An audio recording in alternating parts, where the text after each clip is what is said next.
तो welcome to all of you. Statistical method, descriptive statistics, minor वालों का semester 2 का पेपर और मेजर वालों का सेमेस्टर 1 का सेकेंड पेपर की आज 15वीं क्लास है। और अब तक हम लोग पढ़ चुके हैं measure of central tendency, measure of dispersion और साथ ही साथ स्क्यूनेस के बहुत सारे कोफिशिएंट्स, कर्टोसिस, मोमेंट्स का रिलेशन, रॉ का सेंट्रल से, एब्सोल्यूट मोमेंट, फैक्टोरियल मोमेंट। अब आज की क्लास में हम आपसे चर्चा करेंगे प्रिंसिपल ऑफ लीस्ट स्क्वायर की। Principle of least square most important topic है आपके लिए,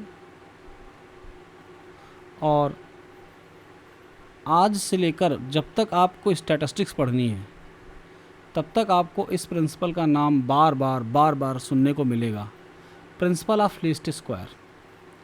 तो आज हम जानेंगे कि प्रिंसिपल ऑफ लीस्ट स्क्वायर होता क्या है।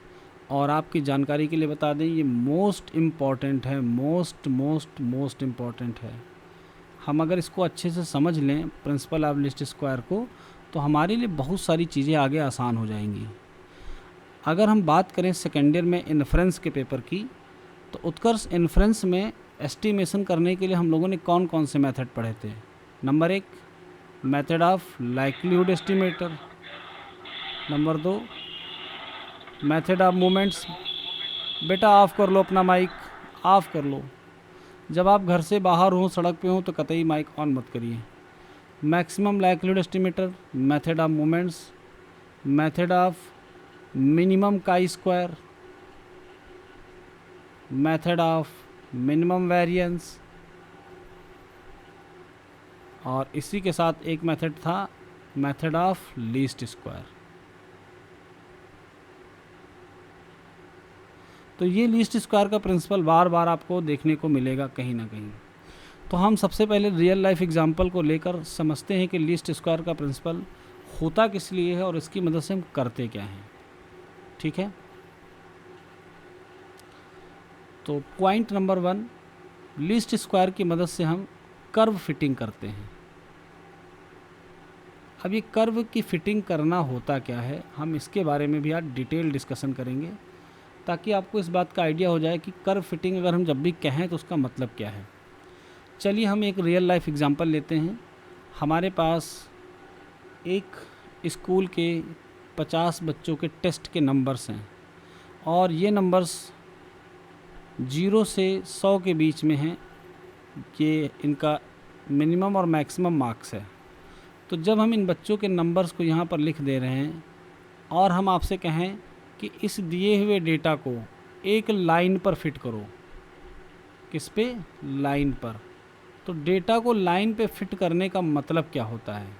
मतलब ये होता है कि अगर हम इस डेटा को प्लॉट करते हैं कहाँ पर? एक्स वाई प्लेन पर, तो x is the number of student या कैंडिडेट कह लो, और वाई को हम मान लेते हैं इनका स्कोर। तो यहाँ पर एक लड़का x1 है, इसका कोई स्कोर होगा, x2 वाले का कुछ स्कोर होगा, x3 वाले का कुछ। तो इसी तरीके से हमको बहुत सारा स्कोर ऐसे मिल जाएगा। तो क्या हम कुछ ऐसा कर सकते हैं कि हम यहाँ पर एक लाइन बना लें और हम इस लाइन को ये कहें कि बाकी बच्चों के स्कोर से इस लाइन की जो डिस्टेंस है वो मिनिमम है। कहने का मतलब है कि ये सारे स्कोर जो पॉइंट के रूप में लिखे गए थे, हम इनको लाइन से रिप्रेजेंट कर देंगे, और लाइन की अगर हमें इक्वेशन मिल जाए तो हम इक्वेशन में कैंडिडेट का नंबर डालेंगे x1, और हमको उसका स्कोर y एक्सिस पे पता चल जाएगा क्या है। यानी हमारे पास y और x के बीच में एक रिलेशनशिप होगी। हम जैसे ही इधर कुछ वैल्यूज़ पुट करेंगे, हमें तुरंत y का रिज़ल्ट मिल जाएगा, यानी उनका स्कोर मिल जाएगा। लाइन का फ़ायदा क्या होता है? लाइन फिट करने से हम इन सारे बच्चों के नंबर लिखने की बजाय सीधे सीधे वही लाइन लिख देते हैं, और फिर हम लाइन की मदद से इनके नंबर को एस्टीमेट करते हैं। अब हम लाइन को थोड़ा सा और समझते हैं। मान लो हमने एक line Lee y = a + bx, और अगर हमें इसे ग्राफ पेपर पर प्लॉट करना है तो हमको यहाँ पर a और b, जिनको हम क्या कह सकते हैं? पैरामीटर्स, ये हमें पता होने चाहिए। अगर हमें पैरामीटर्स a और b नहीं पता हैं, we can never plot a line on X Y plane. अब अगर हम a और b की वैल्यू को अभी कुछ मान लें, जैसे कि हमने इसको 2 मान लिया और b की वैल्यू को 1 मान लिया, यानी हमने a को 2 ले लिया और b को 1 ले लिया। तो जब कभी भी हमारे रैंडम वेरिएबल की पावर 1 हो, जैसे यहाँ पर y एक रैंडम वेरिएबल है, x एक रैंडम वेरिएबल है, तो पावर 1 होने के केस में ऐसे फंक्शन को हम क्या कहते हैं? Linear function. अब हम आपको बता रहे हैं कि ये एक लीनियर फंक्शन है और किसको रिप्रेजेंट करता है? लाइन को। आप कहेंगे कैसे ये एक लाइन है, हम ये मान लें? तो ये एक लाइन है, इसको मानने के लिए कुछ नहीं करना है, आपको x की कुछ वैल्यूज़ चूज़ करनी है और देखना है कि y क्या मिल रहा है। तो हमने जब a और b की वैल्यू को 2 और 1 लेकर नई इक्वेशन बनाई, यानी for the particular values of a and b, and we put the value of x and get the value of y। Suppose we put x equal to 0, then we get y is equal to 2, x is equal to 1, y is equal to 3, x is equal to 2, y is equal to 4, x is equal to minus 2, y is equal to 0. Here we use the values of x and get the values of y. ऐसी situation में हम ये भी कहते हैं कि x एक independent variable है और y इस पे डिपेंड कर रहा है, यानी जैसी हम x की वैल्यू ले रहे हैं वैसे ही y हमको एक मिल जा रहा है। अब जल्दी से हम इन पॉइंट को ग्राफ पेपर पे दिखाते हैं आपको कि कैसे ये y is equal to 2 plus X एक लाइन की इक्वेशन है। तो ग्राफ पेपर पे हमने x के जितने पॉइंट लिए हैं उनको ज़रा मार्क कर देते हैं। तो x का पहला पॉइंट है 0, यहाँ पर होगा 1, 2 और -2, तो ये होगा -2। अब इन पे जो भी x की वैल्यूज़ मिली है, जैसे y जब x 0 था तो y कितना मिला? 2, यानी यहाँ पर एक वैल्यू मिल गई। जब x की वैल्यू 1 रखी गई तो y 3 मिल गया। जब x की वैल्यू 2 रखी गई तो y 4 मिल गया। और जब हमने x की वैल्यू -2 रखी तो y की वैल्यू 0 हो गई। ज़रा इनको अगर हम स्केल रख कर मिलाएँ तो ये क्या बन गई? बताइए, ये क्या बन गई भाई? लाइन। तो हम ये कह सकते हैं कि y is equal to A plus B X एक लाइन की इक्वेशन है। ये बात सभी को clear? Where a and b are arbitrary constant, यानी a और b की वैल्यूज़ बदलती रहेंगी और लाइन ग्राफ पेपर पे मूव करेगी, कभी ऐसे बनेगी, कभी ऐसे बनेगी, कभी ऐसे बनेगी, कभी ऐसे बनेगी, कभी ऐसे। तो इस तरीके से इक्वेशन में a और b चेंज होता जाएगा और लाइन बदलती जाएगी। कहने का मतलब है कि सब कुछ किस पे डिपेंड कर रहा है? a और b पे। तो इसीलिए हम a और b का नाम क्या देते हैं? पैरामीटर्स। चलिए, ये तो थी लाइन की बात। अब हम आते हैं वापस से कर्व फिटिंग पे। तो अगर आपसे ये कहा जाए कि 50 बच्चों के दिए हुए स्कोर को एक लाइन पर फिट करो, किस पर? लाइन पर। तो लाइन पर फिट करने के लिए सबसे पहला स्टेप होता है लाइन की इक्वेशन को सपोज करना। अब जब लाइन की इक्वेशन सपोज हो गई तो दूसरा स्टेप होता है पैरामीटर्स a और b की वैल्यू को फाइंड आउट करना। जब a और b की वैल्यू हमें मिल गई, मान लो इन वैल्यूज़ को हम a कैप और b कैप कह रहे हैं, तो वापस से जब हम इनकी वैल्यूज़ को पुट कर देंगे a कैप और b कैप, तो हमको ये लाइन की इक्वेशन मिल जाएगी with these values of a and b। अब प्रश्न ये उठता है कि ये a और b पैरामीटर हम कहाँ से लाएं? तो जो 50 बच्चों का स्कोर हमें दिया हुआ था, हम इसी स्कोर का यूज़ करेंगे और इन्हीं का यूज़ करते हुए हम इन पैरामीटर्स की वैल्यू को कैलकुलेट करेंगे। तभी तो हम कह पाएंगे कि ये लाइन इसी स्कोर वाले बच्चों की है। जब तक हम इनका स्कोर नहीं यूज़ करेंगे, हम लाइन को ये नहीं कह सकते कि ये इनकी लाइन है। तो हमको क्या करना है? 50 बच्चों के स्कोर को एक लाइन पर फिट करना है। चलिए, तो लाइन की फिटिंग का कॉन्सेप्ट आपको समझ में आया। लाइन फिट करते ही हम ऑटोमेटिक x की दी हुई वैल्यू के लिए तुरंत जान जाएंगे कि y की वैल्यू यानी कि बच्चों का स्कोर कितना है। अब हम आते हैं इस लाइन के पैरामीटर्स a और b को निकालने के पक्ष में, यानी कैसे हम इन पैरामीटर्स को निकालें दिए हुए डेटा से। तो पैरामीटर को निकालने के लिए एक कॉन्सेप्ट आपको जानना है जिसका नाम है error. Error is the most important concept. Error को हम रेसिडुअल भी कहते हैं, एरर को हम डिस्टरबेंस भी कहते हैं।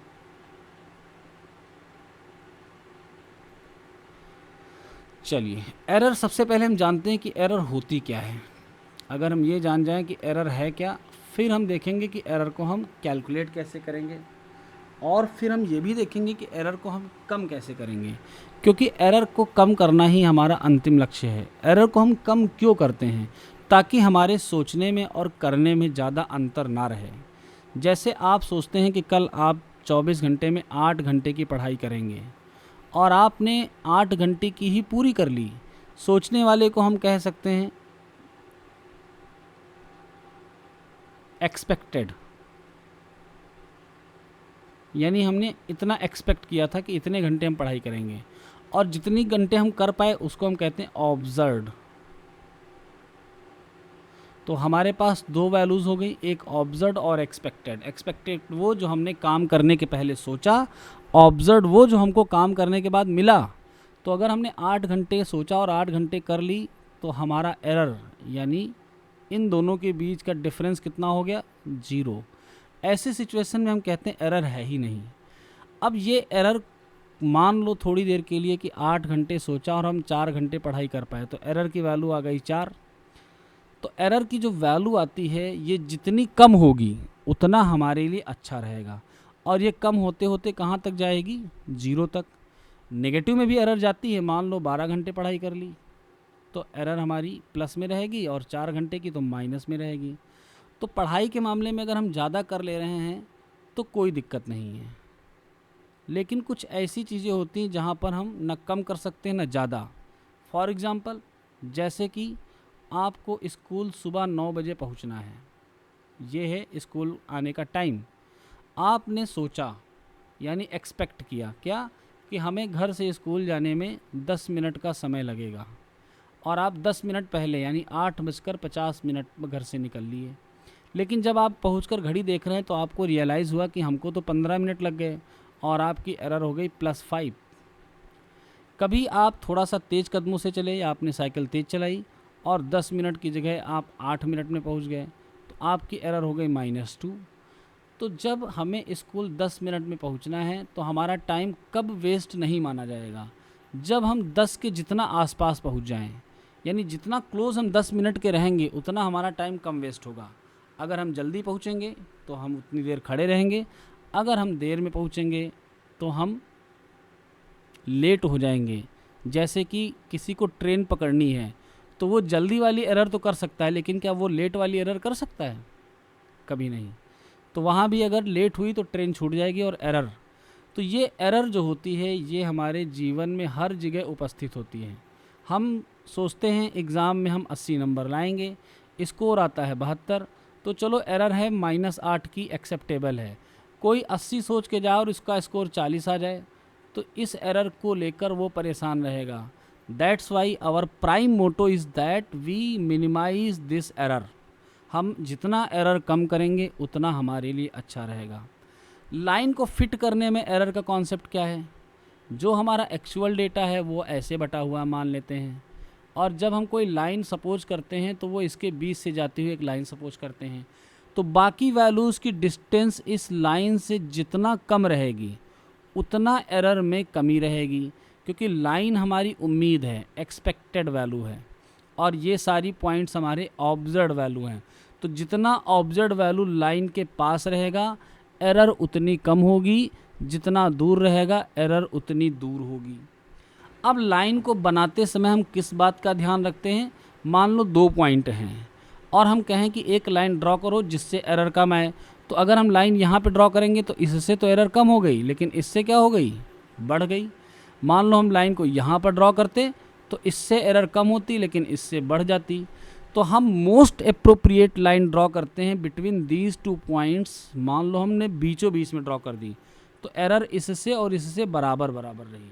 तो हमको जब बहुत सारे पॉइंट दिए होंगे तो हम उन पॉइंट के बीच में एक ऐसी लाइन ड्रॉ करना चाहते हैं जो उन पॉइंट से मिनिमम दूरी पर हो, सभी पॉइंट से एक साथ। तो ऐसी लाइन अगर हमको कोई मिल जाती है तो फिर हम उससे कहते हैं बेस्ट फिट। क्या कहते हैं? Best fit line of the given data. तो एरर का कॉन्सेप्ट लाइन में यूज़ होता है।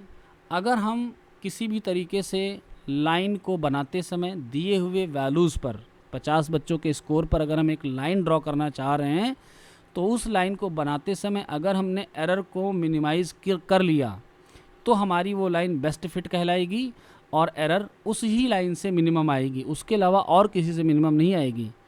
तो अब प्रश्न उठता है कि इस एरर को कंट्रोल कैसे करें और कंट्रोल करते हुए हम कैसे y is to A plus B X में पैरामीटर a और b को एस्टीमेट करें यानी कि निकालें। तो ऐसा कोई तरीका जो हमारा एरर को मिनिमाइज़ भी कर दे और a और b को एस्टीमेट भी कर दे, तो उसी तरीके का नाम है प्रिंसिपल ऑफ लीस्ट स्क्वायर। अब इस प्रिंसिपल ऑफ लीस्ट स्क्वायर में हम करते क्या हैं, सबसे पहले हम ये देखते हैं। प्रिंसिपल ऑफ लीस्ट स्क्वायर में पहला कॉन्सेप्ट लगता है मैक्सिमा और मिनिमा का। क्या होता है मैक्सिमा मिनिमा का कॉन्सेप्ट? हम लाइन की इक्वेशन बनाएंगे y is equal to A plus B X, फिर हम इस लाइन की इक्वेशन में एरर कैलकुलेट करेंगे। अब एरर शुड बी पॉजिटिव और निगेटिव, या तो ये प्लस में हो सकती है या फिर माइनस में। तो हम एरर का क्या करते हैं, स्क्वायर करते हैं। अब एक पॉइंट की एरर प्लस में है, दूसरे की माइनस में, तीसरे की प्लस में, चौथे की माइनस में, तो हमारे पास बहुत सारी एरर हैं। तो हम इन सारी एरर को स्क्वायर करके जोड़ लेते हैं। जोड़ने के बाद जो मिलता है हम इसको कहते हैं टोटल एरर।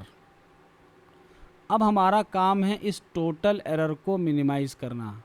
तो टोटल एरर को मिनिमाइज़ करने के लिए हम इसको पैरामीटर a और b के रेस्पेक्ट में डिफरेंशिएट करते हैं। जब हम इसे डिफरेंशिएट करते हैं तो मैक्सिमा मिनिमा के प्रिंसिपल के अकॉर्डिंग हम a और b की वो वैल्यू सर्च करते हैं जो हमारे फंक्शन को मिनिमाइज़ करें, यानी एरर को मिनिमाइज़ करें, और इस तरीके से हम कैलकुलेट करते हैं a और b की वैल्यू। तो चलिए अब हम देखते हैं कि कैसे a और b की वैल्यूज़ हमें मिलेंगी। सभी लोग रेडी? चलिए y is equal to A plus B X हमने एक लाइन की इक्वेशन ले ली और हम इस y को क्या कह रहे हैं, ऑब्जर्व्ड। ऑब्जर्व्ड मीन्स जो हमको मिला कोई काम करने के बाद। अगर हम इसकी एस्टीमेटेड वैल्यू की बात करें तो वो तभी निकल सकती है जब a और b की वैल्यूज़ हमें पता हो। तो मान लो a की वैल्यू a कैप है और b की b कैप है, तो ये y हो गई एस्टीमेटेड वैल्यू। अब कॉन्सेप्ट आया एरर का। तो एरर का कॉन्सेप्ट क्या है, ऑब्जर्व्ड माइनस एस्टीमेटेड। ये वाला ऑब्जर्व्ड वैल्यू थी और ये वाली एस्टीमेटेड वैल्यू है। तो अगर हम y से इसके वैल्यूज़ को घटा दें, यानी y कैप को घटा दें, तो ये बन गई एरर। अब एरर को हम क्या करेंगे, स्क्वायर करेंगे और साथ ही साथ एरर को हम जोड़ेंगे भी। जितनी एरर्स हैं y1 की अलग, y2 की अलग, यानी हमारे पास 50 बच्चे हैं तो हमारे पास 50 स्कोर हैं, y1 y2 dot dot y50।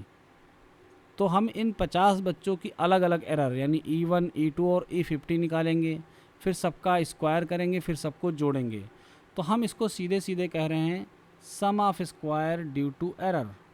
और डिफाइन कैसे करेंगे, summation i going from 1 to 50, 50 की जगह पे n लिख लेते हैं और यहाँ पर लिखेंगे yi minus a minus B X I और इस पे रहेगा स्क्वायर। तो ये तो हुआ ith इक्वेशन और i पे इसका सम भी है। तो चलिए अब हम बढ़ते हैं a और b को कैलकुलेट करने की तरफ। तो a और b को कैलकुलेट करने के लिए हम इस sum of square due to error को क्या करेंगे, a के रेस्पेक्ट में डिफ्रेंशिएट कर देंगे। चलिए देखते हैं a के रेस्पेक्ट में डिफ्रेंशिएट करते समय क्या आएगा। तो जब हम a के रेस्पेक्ट में डिफ्रेंशिएट करेंगे तो this is the function of a, और a के फंक्शन का मतलब होता है 2 टाइम्स। समेसन अपनी जगह पर मेंटेन रहेगा। यहाँ पर आया ya minus a minus B X I, और अगर हम किसी को कुछ सपोज करते हैं तो मल्टीप्लाई में उसे हम फिर से डिफ्रेंशिएट करते हैं। किसके रेस्पेक्ट में करेंगे, a के रेस्पेक्ट में। तो अब अगर हम इसको फिर से a के रेस्पेक्ट में करेंगे तो yi 0 बी एक्स आई 0, एक आएगा -1, यानी हमारे पास फाइनल रिजल्ट कितना आ गया, -2 summation i going from 1 to n yi minus a minus B X I. और मैक्सिमा मिनिमा के प्रिंसिपल के अकॉर्डिंग हम इसको किसके इक्वल रखेंगे, 0 के इक्वल। अब अगर हम इसको सॉल्व करें तो -2 0 की तरफ चला गया, 0 हो गया, और समेसन अगर रन कराएं तो हमारे पास समेसन कितना आ गया, yi। a पर समेसन रन कराएंगे तो किसी कांस्टेंट को n टाइम सम करने से वो na में कन्वर्ट हो जाता है। बी एक्स आई पे समेसन रन कराने का मतलब b एक कांस्टेंट वैल्यू है, तो समेसन किस पे लग गया, एक्स आई पे। अब अगर हम देखें तो यहाँ से हमें एक इक्वेशन मिल गई, summation Y I is equal to N A plus B summation X I. और इस तरीके से हमको ए और बी पैरामीटर्स में एक इक्वेशन मिल गई। इस इक्वेशन को हम नाम देते हैं नॉर्मल इक्वेशन। अब हम बी पैरामीटर के रिस्पेक्ट में इसको डिफ्रेंशिएट करते हैं, तो summation i going from 1 to n, पहला डिफ्रेंशिएशन सेम रहेगा वाई आई माइनस ए माइनस बी एक्स आई, बाहर 2 भी आएगा। जब हम इसको मल्टीप्लाई में b के रिस्पेक्ट में डिफ्रेंशिएट करेंगे तब क्या बचेगा, तो यहाँ पर बचेगा माइनस एक्स आई, क्योंकि वाई आई का 0 ए का 0 बी एक्स आई में b का 1 हो जाएगा तो बचेगा एक्स आई। अब इसको इक्वल टू 0 रखते हैं ज़रा, तो सबसे पहला काम क्या करेंगे, माइनस और 2 को 0 की तरफ भेजकर 0 बनाएंगे, एक्स आई को पहुँचाएंगे सबसे पहले वाई आई के पास, तो ये बन गया एक्स आई वाई आई। और आगे हमारे पास समेसन भी तो है I going from 1 to n। X I पहुँचा ए के पास, तो ए कांस्टेंट था तो समेसन किस पे लग गया, एक्स आई पे। अब ये पहुँचा बी के पास, तो बी के पास जाते समय माइनस बी कांस्टेंट है और एक्स आई मिलके क्या हो गए एक्स आई स्क्वायर, और बाहर से एक समेसन आ गया और इक्वल टू में तो 0 लगा ही हुआ है। अब हम यहाँ से भी कुछ वैल्यूज़ कैलकुलेट करेंगे, summation X Y is equal to A summation X plus B summation X square, यानी ये बन गई आपकी equation number 2 in A and B.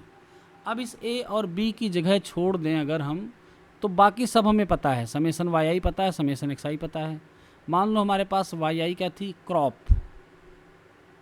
और एक्स क्या थी, रेन। तो अगर हम पिछले साल का डेटा देखें तो हमको कब कितनी वर्षा हुई इसका डेटा भी पता है, और कब कितनी फसल हुई इसका भी डेटा पता है।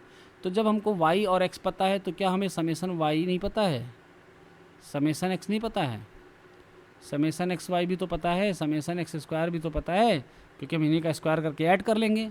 तो अगर आप इक्वेशन नंबर 1 को देखो और इक्वेशन नंबर 2 को देखो, तो इनमें ए और बी को छोड़कर बाकी सब पता होता है डेटा के थ्रू।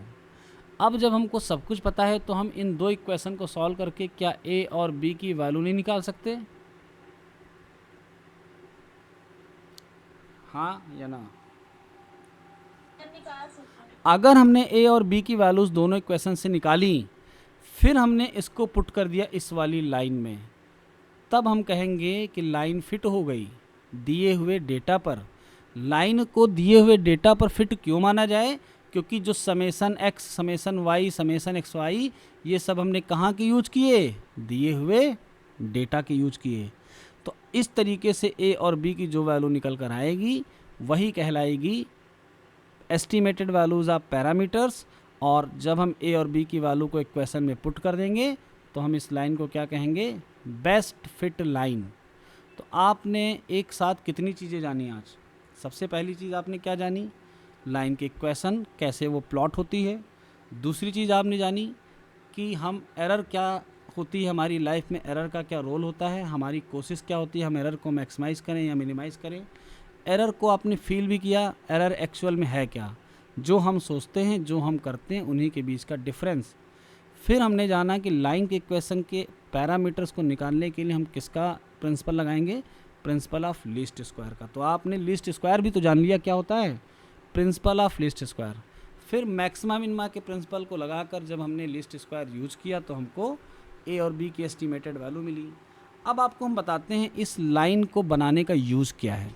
चलिए ज़रा ध्यान से सुनिएगा मेरी बात, ठीक है। मान लो एक बिजनेसमैन है,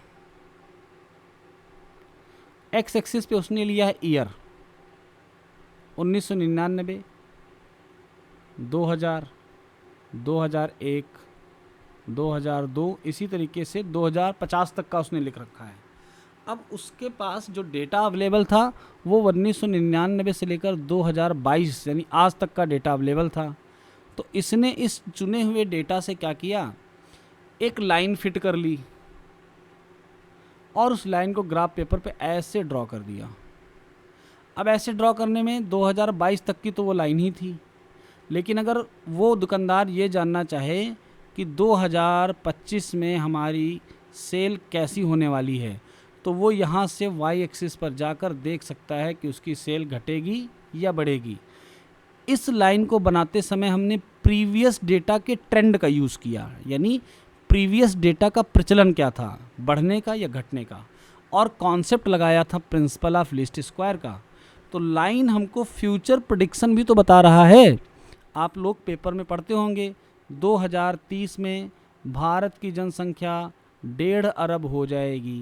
तो ये कैसे आता है? प्रीवियस डेटा और प्रीवियस ग्रोथ रेट को देखते हुए हम एक कर्व फिट करते हैं।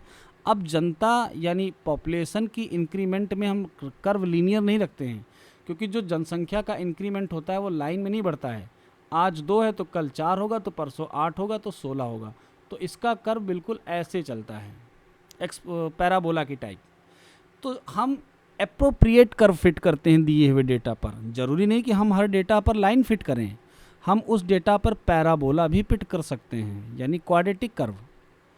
तो अगर आप लोग इस तरह के डेटा को देखते हैं कि 2030 में जनसंख्या बढ़कर 1.5 अरब हो जाएगी, तो इस डेटा को हम लोग प्रीवियस ट्रेंडिंग को देखते हुए कि जनसंख्या किस तरीके से बढ़ रही है, उसका डेटा यूज़ करते हुए एक कर्व फिट करते हैं, और फिर कर्व फिट करने के बाद एस्टिमेशन देते हैं कि 2030 में जनसंख्या इतना हो जाएगी। ये है यूज़ फिटिंग ऑफ कर्व का। तो फिटिंग ऑफ कर्व सारी फील्ड में, ऐसी कोई फील्ड नहीं है जहाँ पर principle of least square use ना किया जाता हो, चाहे वो मैथमेटिक्स वाले हों, इकोनॉमिक्स वाले तो बहुत यूज़ करते हैं। अगर आप क्रिकेट मैच देखते हैं तो क्रिकेट मैच में सबसे पहले क्या बताते हैं, शुरू के 20 ओवर का मैच देखकर बताते हैं प्रोजेक्टेड स्कोर क्या होगा। अब इस प्रोजेक्टेड स्कोर को बताने का कॉन्सेप्ट क्या है, 20 ओवर के डेटा पे उन्होंने एक लाइन बनाई और उसी लाइन को उसी ट्रेंडिंग में आगे बढ़ा दिया, और 50वें ओवर पे मैच किया कि कितना रन बन पाएगा, और बता दिया प्रेडिक्शन करके कि इस टीम के इतना रन बनने की संभावना है। प्रेडिक्शन कभी श्योर सर्टेन नहीं होता है, बस प्रिडिक्टेड होता है, अनुमानित होता है। तो ये अनुमान कहीं हद तक सही भी निकलता है। प्रीवियस 20 ओवर का डेटा देखकर आगे के 30 ओवर का अनुमान लगा लिया जाता है। तो समझ पाए लाइन का यूज़ क्या है, फिटिंग ऑफ लाइन का यूज़ क्या है। अब किसी का कोई क्वेश्चन हो तो वो रेज कर सकता है रिगार्डिंग लीस्ट स्क्वायर प्रिंसिपल या फिटिंग ऑफ लाइन का। किसी के मन में कोई सवाल? ठीक है, तो हमको ये लग रहा है कि लीस्ट स्क्वायर का प्रिंसिपल आपको समझ में आया है। इस पर बेस्ड हम आपको एक क्वेश्चन आज दे रहे हैं, आप उस क्वेश्चन को देखिएगा, वो सॉल्व्ड क्वेश्चन है। उस क्वेश्चन को जब आप देखेंगे तो ये पाएंगे कि कितना आसान है लाइन को फिट करना, है ना।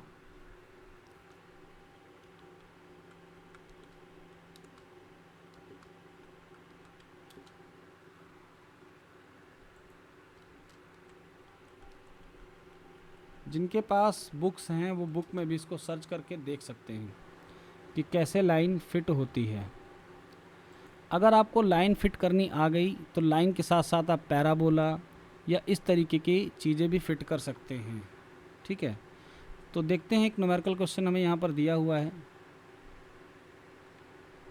ये एक्साइज की वैल्यूज़ हैं और ये वाई आइज़ की वैल्यूज़ हैं।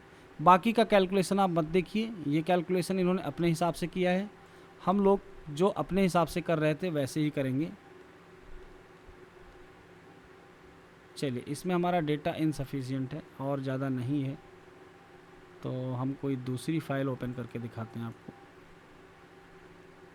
अब एक्सपोनेंशियल कर्व की भी फिटिंग होती है, जो हम लोगों ने एक्सपोनेंशियल डिस्ट्रीब्यूशन पढ़ा, theta E to the power minus theta X, उसमें थीटा पैरामीटर है, और अगर हम दिए हुए डेटा से थीटा को कैलकुलेट कर लें तो हम एक्सपोनेंशियल डिस्ट्रीब्यूशन की भी फिटिंग कर सकते हैं। इसी तरीके से और भी बहुत सारे डिस्ट्रीब्यूशंस हैं जिन पे हम फिटिंग करते हैं। और आपने कर्व की फिटिंग वहाँ भी तो की है पॉइसन और बाइनोमियल में, उसमें हम बाइनोमियल की और पॉइसन की प्रॉपर्टीज़ को ध्यान में रखते हुए फिटिंग करते हैं। चलिए, आज मैं आपको एक फिटिंग का क्वेश्चन भेजूँगा, आप उसे घर पे देखिए, आपको समझ में आता है कि नहीं आता है। तो अभी किसी का कोई क्वेश्चन हो तो बोल सकता है। नहीं, चलिए इस लाइन फिटिंग को हम थोड़ा सा आगे बढ़ाते हैं और हम सेकेंड डिग्री की इक्वेशन को फिट करने का आपको तरीका बताते हैं। तो सबसे पहला काम है कि हम सेकेंड डिग्री इक्वेशन को सपोज कर लें y is equal to A plus B X plus C X square.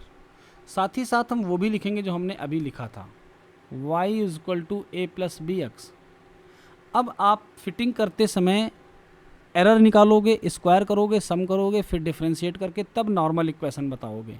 हम आपको डायरेक्ट तरीका बताते हैं नॉर्मल इक्वेशन को बनाने का।